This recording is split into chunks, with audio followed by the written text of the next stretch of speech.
we're going to the questions of fuel prices that are down by 10 to 15% with mixed reactions when we are told that the prices should actually go down by up to 17%. Well, thankfully, Kweku is a man who you know very well. You associate him with some of these issues. What is your understanding of what is going on as far as this issue is concerned, Kweku? Well, thank you. But before we move to the main topics, allow me to send my Baal Kasala to my Muslim brothers. Belated. Especially those in my constituency, my chief imam. We wish them a happy occasion. Fuel prices are down. And we're told that the prices are down because the cedi has appreciated against the dollar, and therefore it is flowing to, the benefits are flowing to Ghanaians. That is to be expected, especially when government says it is deregulating. But I think the question to ask is, are the benefits we are getting what we really should get? Because it is not sufficient for prices to come down because the cedi has appreciated. It is necessary that they come down to their full extent.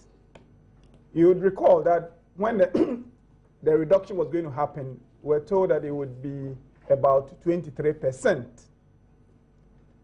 But what we have seen is something in the neighborhood of 14%, 13%, and at the maximum 15%. And so you want to find out where is the difference really coming from. I have heard suggestions from the BDCs that as far as they are concerned, it ought to have been a reduction by 23%. And the addition, the margin that has come between the price they expected and that of the OMCs, because the BDCs are the importers, the OMCs are those who sell. Right. They're the retailers. It's a question we should be asking the OMCs. So it appears that in an environment of deregulation, the OMCs are perhaps imposing their own margins.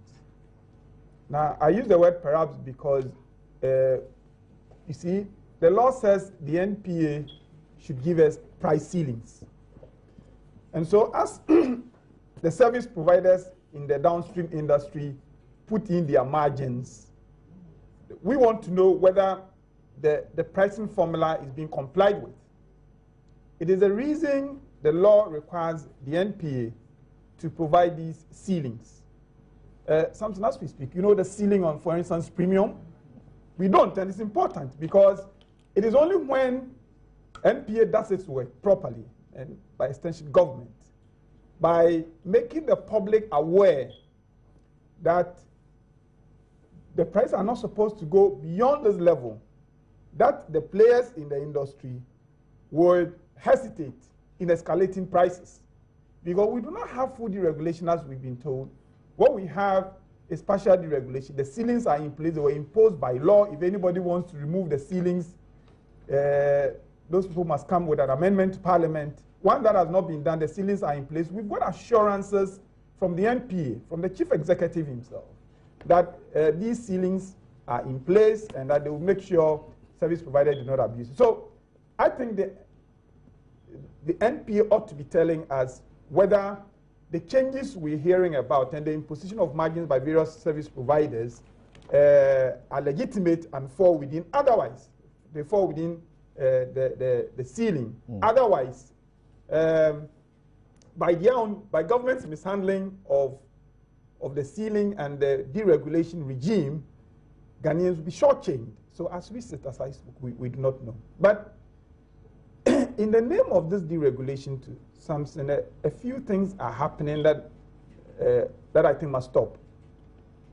You know, for the purposes of operationalizing deregulation, which has been the position of the law all along, government is making some changes in the regulations that control prices. And what I am observing is that government is inserting some taxes. We are now beginning to hear about recovery margin. We are now, stabilization margin was there in the earlier LI, but it was never operationalized because they were under recoveries anyway. Please explain. You mean we are getting new taxes on top of the many? Yes. In the fuel. Yes, we have government has just proposed to Parliament what they call recovery margin, and we are told it's supposed to be a subsidy, and whatever it is, the position of the law, and that position has been upheld by the court, that if government wants to subsidize any product, it is government expenditure.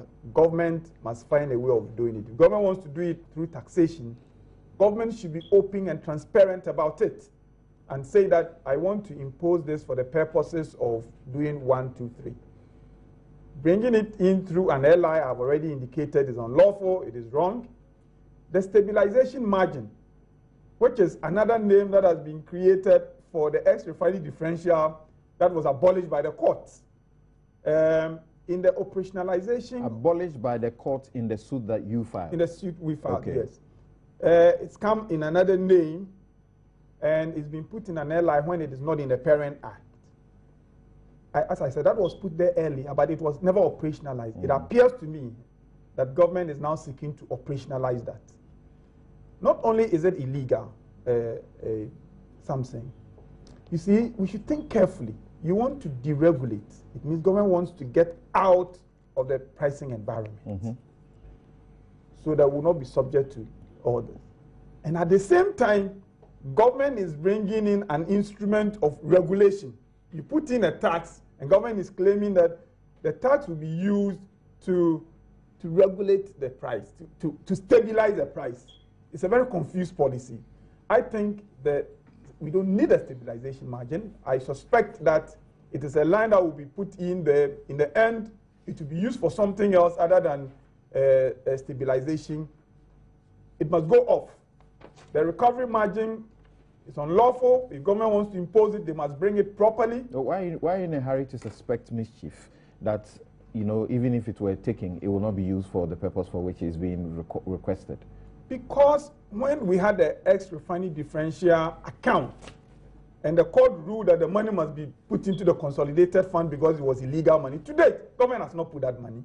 So I have no doubt in my mind that if these margins were collected at all, they will not be used to stabilize prices. And really, how are you going to do that? Now you say the BDCs below the ceiling should set their own prices.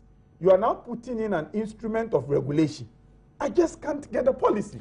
I think government is up to something else, and that has to be looked at again. But right. my final point on this is that the ceiling matter, unless it was dealt with in due course, could get the BDCs, and respectfully to the BDCs, these days I hear them speak for government a lot.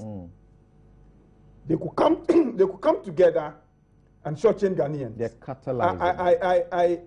I'm not suggesting they're doing that now. I'm only drawing the caution. They've been accused of doing that. Unless the NPA, yes, unless the NPA really got to its act and did what they're supposed to do, let the public know the ceilings. I can understand a little difficulty the NPA has in there, that once you announce prices, then it's as though prices are being fixed by government, and you take the political backlash for it, or that perhaps everybody will sell at that ceiling.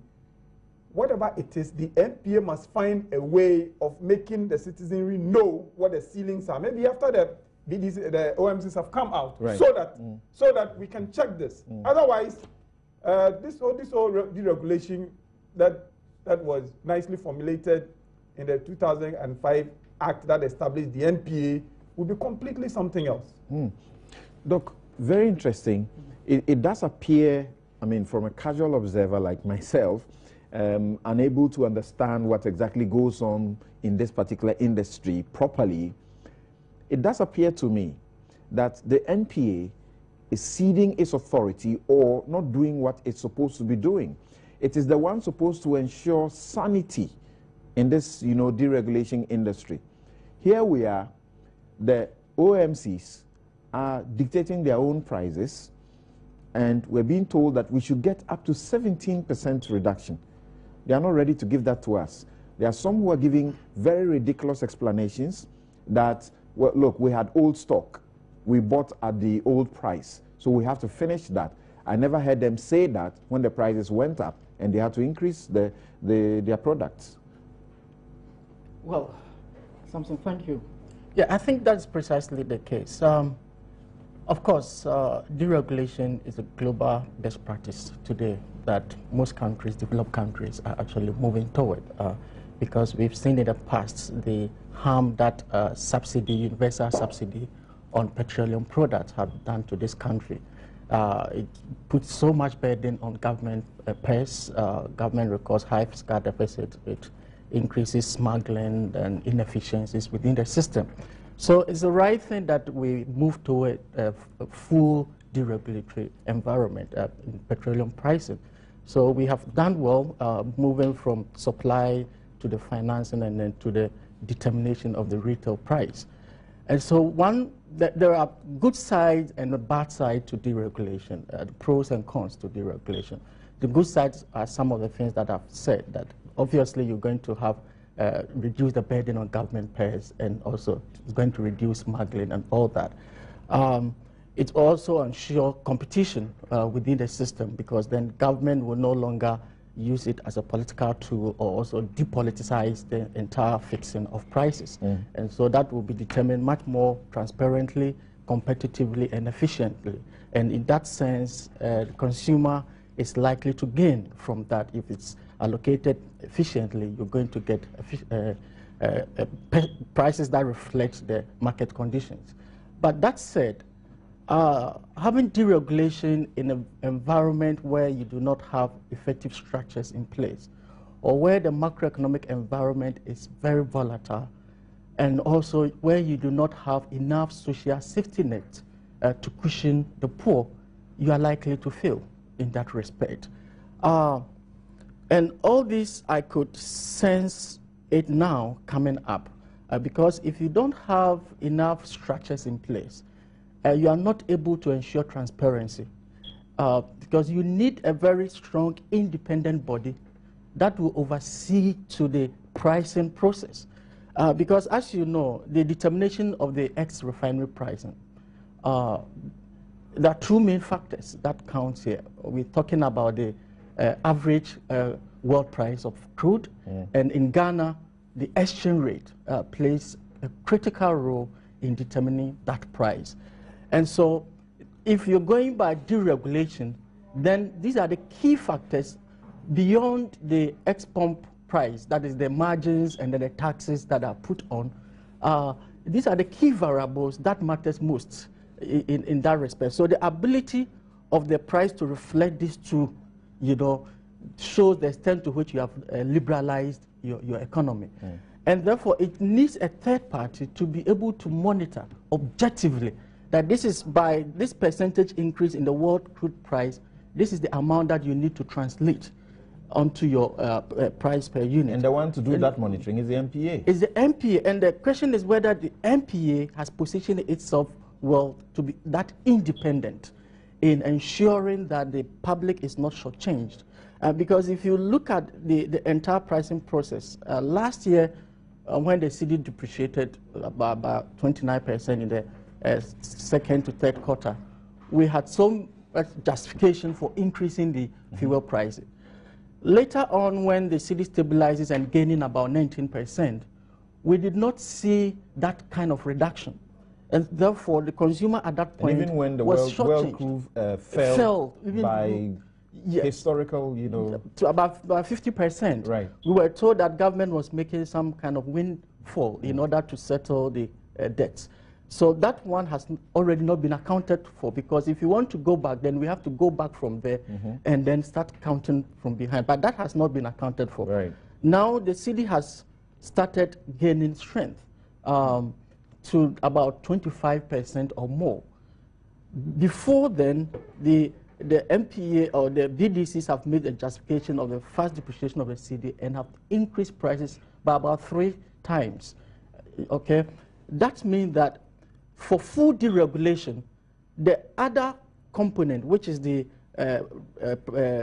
world price, has not changed. The only component that has changed is the exchange rate. Right. And therefore, for full deregulation, as they're talking about, you need to have a full pass-through to ensure that the entire decline in this exchange rate is passed on, so that people will begin to have confidence. But if you make it seem that when it's coming down, there are issues, it's quite rigid, because then you begin to find reasons why it shouldn't fall to that extent. But then anytime it's going up, you profess reasons that you think that there should be full pass-through. Then people begin to question the whole process of deregulation. Very interesting. Yeah. And Abraham, I'm just getting a message from the Chamber of Petroleum Consumers, and this is from the Executive Secretary, and he's saying that they are actually contemplating seriously placing an injunction on the whole deregulation program because of the manner in which it is being handled. We heard ASEP yesterday at a press conference here in Accra. ASEP, that is the African Center for Energy Policy, suggests that if the right things are not done and the consumer that doesn't benefit up to about 17% reduction, they may be compelled to go to court. Yeah, I heard my good friend Dr. Amin Anta yesterday make that point. But I think that we have a reduction of the price of the commodity in the international market. Doc said that did not reduce. I'm told that diesel went down, gas went down, but petrol was still at where it is. So the combined effect of that to that of the exchange rate caused the reduction. Now the issue is the quantum of reduction. Is that what Ghanaians are supposed to enjoy? I think that is where the issue is. But I've been informed that UBA and then Glory Oil have reduced UBA. Is it UBI? UBI. UBI. UBA is a bank, yeah, UBI. and Glory Oil have reduced their products by 20%. We need to cross-check this. You may want to cross-check this information. But I have no problem with people. So is this not the reason for the deregulation process? So you go to Glory Oil or UBI to buy? Yes. Now, I heard an expert yesterday say that you are not going to have uniform pricing at all because of deregulation. And that depending on the OMC's negotiation power, it's possible to get the product at a cheaper price and come and sell. So I think that those who are making those claims that we need to have a much bigger reduction would have to come out with statistics to show that this is where they bought the item, the product, this is how it was bought, this is how it should have been. Until we get that, it will be difficult for anybody to say that we are being shortchanged. But I think that the MPA, Musa Saga's outfit, must be talking. I think that they have to explain to the people of Ghana what the issues are. Even I, on this platform, is confused. I don't know how the mathematics are being done to arrive at the figure. So I think that their public education unit should be doing more of the talking when it comes to this point at where it does appear they don't want to be seen to be interfering as long as they have done. But they are a regulator, exactly, and as a regulator, they are supposed to protect both sides. So if one side feels shortchanged, there's a need for them to come and explain to the people of this country. Right. But Dr. Mohamed Amin Adam said this. He said that what is happening only shows that OMCs are exploiting consumers to satisfy their thirst for profiteering. I agree entirely with him, and I think that we have a gaping, lazy, and careless regulator in the person of the MPA, watching on carefully. Why do I say this? Samson, when you look at Section 21E of the MPA Act, Act 691, it says that the MPA, as part of its functions, shall protect the interests of consumers and petroleum service providers. So it gives you a certain quid pro quo. I mean, left, right, so why is the balance? Because clearly there is an imbalance. If we are supposed to be seeing a 17% reduction in prices, what are the reasons why we have not gotten the 17% by between 10 to 15%? There should be an explanation. That's why I agree with Amalba when he says that the NPA should be talking by now. And you see, oftentimes we also make a lot of capital out of the fact that the NPA is independent. Well, the NPA practically can be said to be independent, but it is not independent. You know why? Section 4 of the same NPA Act provides that the authority shall not, in the performance of its functions under this Act, be subject to the control or direction of any person or authority other than the minister who gives policy directions. You understand? Right. So is it government policy that we are supposed to be getting 17% reduction and yet we are hovering between 10 to 15%? For me, these two things ought to be clarified. And that's how come I agree entirely with Dr. Aminata. The MP, you see, I don't want to believe that there's a certain conspiracy against the people of Ghana. You see, these kinds of arguments are used all the time. And I'm surprised that, you know, much as we all desire that deregulation should be something that, you know, should be done such that, you know, government will wash its hands off some of these things. But you cannot divorce the government from petroleum pricing in this country. You cannot. We've come full circle from the days when petroleum prices were announced in budget statements. I agree. But petroleum has a lot of impact on the consumer price index. Inflation, month-on-month inflation. You just increase it and see what will happen in the markets.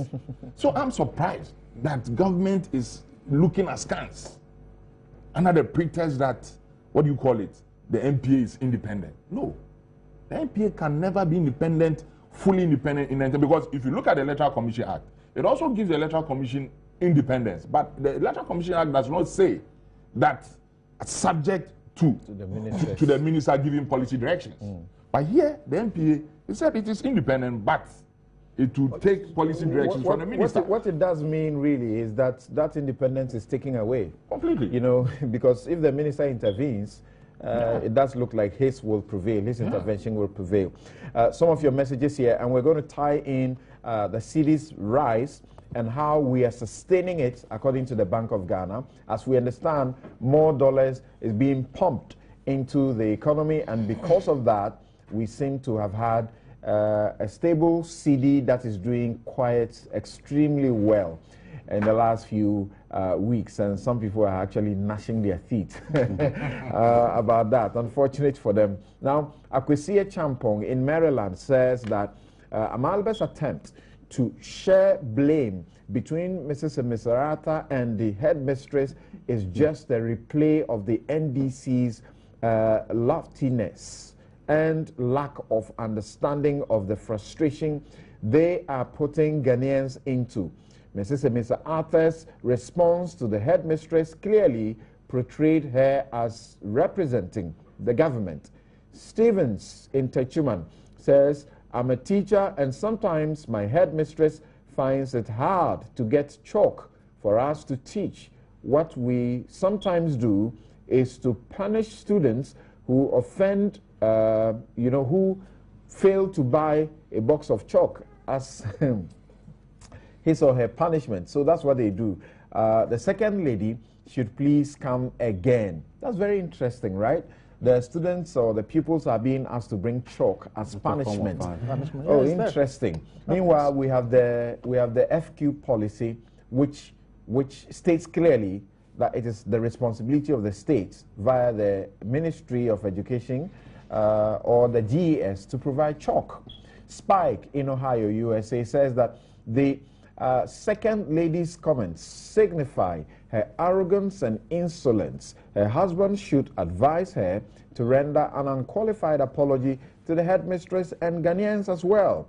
Ibrahim Kopa in Tamale says the percentage of reduction of the fuel price vis-a-vis the ratio of the cedi to the dollar is woefully inadequate. Bonti Benjamin in Achuma Buakwa says the cedi appreciation and the fuel price reduction has not brought any change in our lives. The economic hardship is just too much. We take a quick break here. We return to find out how exactly we are going to sustain the cedi's appreciation over some of the major currencies in the world.